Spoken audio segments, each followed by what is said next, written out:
illallah. Bismillahirrahmanirrahim. Alhamdulillahirabbil alamin. Allahumma shalli wa sallim ala sayyidina Muhammadin miftahi babi rahmatillah adada ma fi ilmillah. Salatan wa salaman daimaini bidawami mulkillah wa ala alihi wa sahbihi. Assalamualaikum warahmatullahi wabarakatuh. Ikhwani rahimakumullah. Saya lagi baca-baca buku terbaru saya, Solusi. Buku terbaru saya, Solusi. Kemudian membaca nasihat Imam Ja'far As-Shadiq radhiyallahu anhu tentang 4 hal yang sering dilupakan seseorang ketika mengalami 4 peristiwa. Yang pertama, orang yang diuji dengan rasa suntuk atau susah hati, mengapa dia tidak mengucapkan la ilaha illa anta subhanaka inni kuntu minadh dhalimin.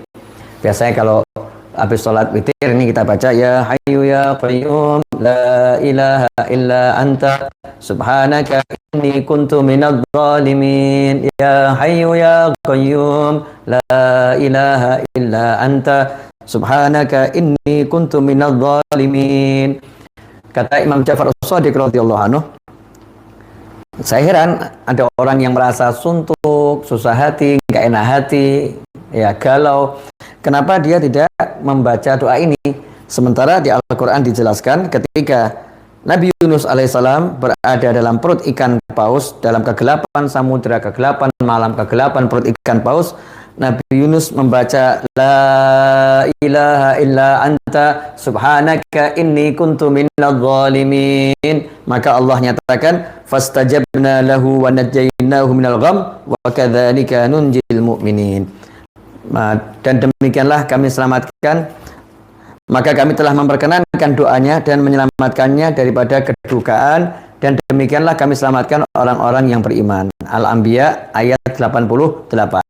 Nah, ikhwani rahimakumullah, Nabi Yunus alaihissalam kisahnya banyak sekali pelajaran. Ya, banyak pelajaran yang terdapat dalam kisah Nabi Yunus alaihissalam. Salah satunya adalah bagaimana ketika beliau akan dibuang dari kapal. Ya, akan dibuang dari kapal karena ada badai yang luar biasa. Kemudian satu kapal itu penumpangnya sepakat harus diundi, nanti yang keluar itu yang dibuang. Ya, agar badainya reda. Maka saat itu setelah diundi jatuh pada Nabi Yunus. Undiannya jatuh pada Nabi Yunus alaihissalam. Anehnya seisi kapal itu menolak, mengatakan jangan buang, jangan buang orang ini, jangan buang beliau. Mereka tidak kenal kalau beliau seorang nabi, nggak kenal, bahkan mungkin sebagian besar nggak tahu namanya. Ya, nggak tahu namanya. Tetapi mereka sepakat yang ini jangan dibuang. Kenapa? Walaupun belum lama Nabi Yunus alaihissalam berada di kapal tersebut, ternyata budi pekertinya, akhlaknya, tutur katanya, sikapnya, perbuatannya, pancaran cahaya di wajah beliau alaihissalam telah membuat seisi kapal jatuh cinta.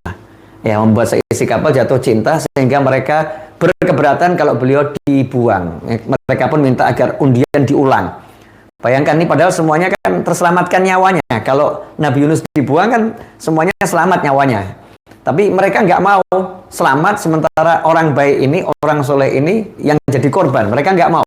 Ulangi saja. Biar salah seorang di antara kami yang jadi korban yang dibuang. Jangan yang satu ini. Ini adalah sikap hati yang luar biasa. Meskipun belum lama mengenal, ya tetapi udah bisa jatuh cinta kepada Nabi Yunus alaihissalam.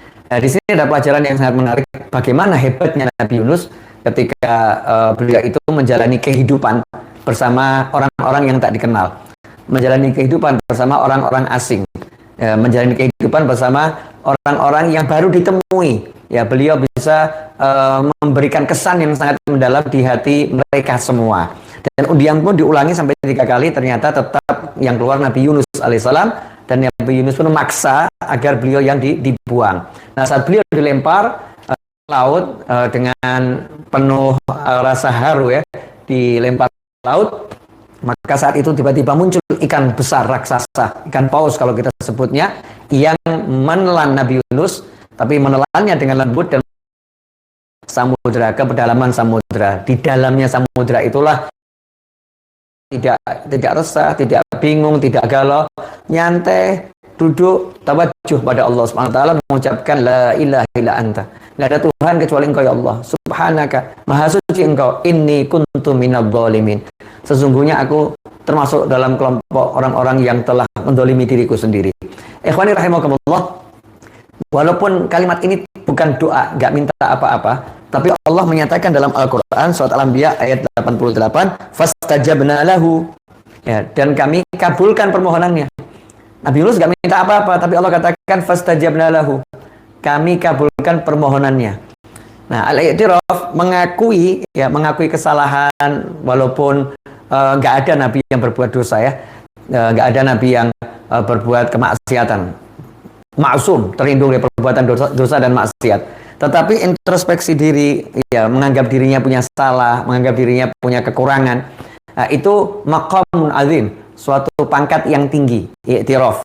Nah, dengan introspeksi diri, merendahkan diri di hadapan Allah Subhanahu wa taala, maka pada saat itulah Allah taala memberikan solusi. Ya, memberikan solusi apa yang sebetulnya diinginkan oleh Nabi Yunus alaihissalam diberikan oleh Allah Subhanahu wa taala. Ini kunci kalau kita lagi mengalami yang enggak enak atau ada suatu perkara yang tidak menyenangkan, duduk, ya, menyingkir sejenak dari keramaian, sendiri bersama Allah taala, kemudian betul-betul hujamkan dalam